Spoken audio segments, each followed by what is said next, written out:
Consider this rational function. So we have f of x equals 2x squared minus 5x minus 2 divided by x minus 2.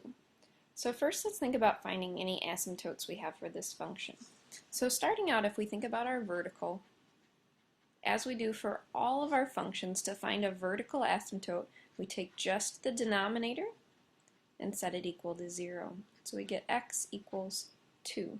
Remember, this needs to always be an equation of a vertical line, and so just 2 is not an equation, it needs to be x equals 2. When we go to think about horizontal here, when we think about the degrees, the degree on top, since it has an x squared, is degree 2. The degree in the denominator, since it has an x, is a degree of 1. If we look back to our rules that we had for horizontal, we said that if the degree of the numerator is greater than the degree of the denominator, there is no horizontal. So this graph does not have a horizontal asymptote. In the case that there is not a horizontal asymptote, in some specific cases there is one other type of asymptote called a slant or an oblique asymptote. This type of asymptote happens only in one specific case.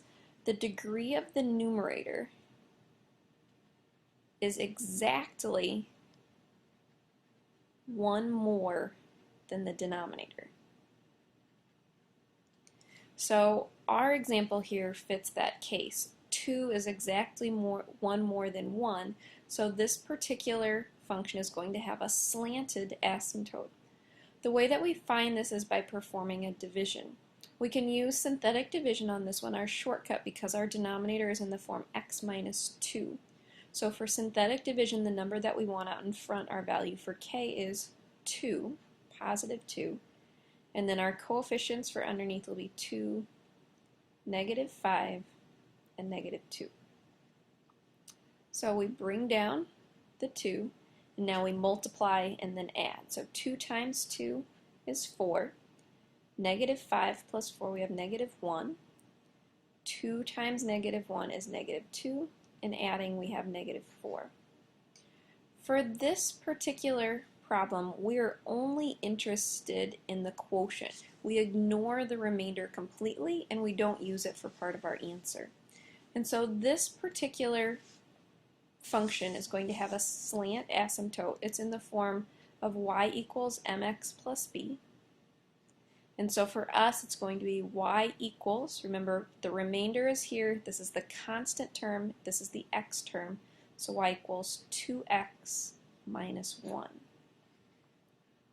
So this function has one vertical asymptote, no horizontal, and one slant asymptote. So now let's look at graphing this function by hand. So we can first put onto our graph the information that we know so far. We know that we have a vertical asymptote x equals 2. So let's go ahead and mark that on our graph. We'll use a dotted line here because it's not actually part of the function.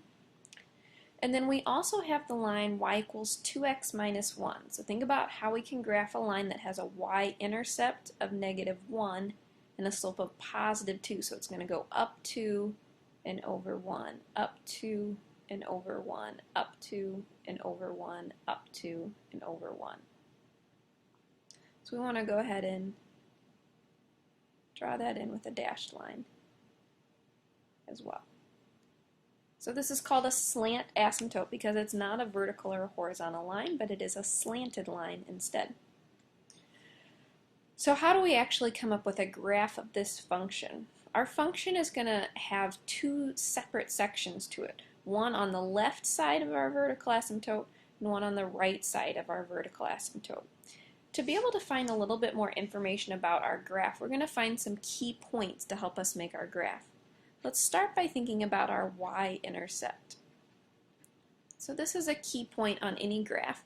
The way that we find a y-intercept is that we want to plug in 0 for x. So in our original function, if we take f of 0, replacing all of the x's with zeros, in our numerator, all that will be left is that negative 2, and our denominator will have just a negative 2. So replacing all of the x's with zeros, end up with 1. So this is a point on our graph, the point 0, 1. So let's go ahead and mark that. So that's this point right here. So our graph is going to cross the y-axis just once. Let's also look at finding x-intercepts. To do this, I want to plug in 0 for y, or f of x. So that means I want to figure out when is 2x squared minus 5x minus 2 all over x minus 2. When is that equal to 0? Well, when we have a fraction and we want to know when it is equal to 0, if the denominator is equal to 0, it is undefined. So what we really want to know is when is the numerator equal to 0. That's going to give us our x-intercepts. So we need to solve 2x squared minus 5x minus 2 equal to 0.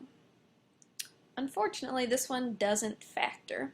So instead we could use our quadratic formula to come up with some solutions.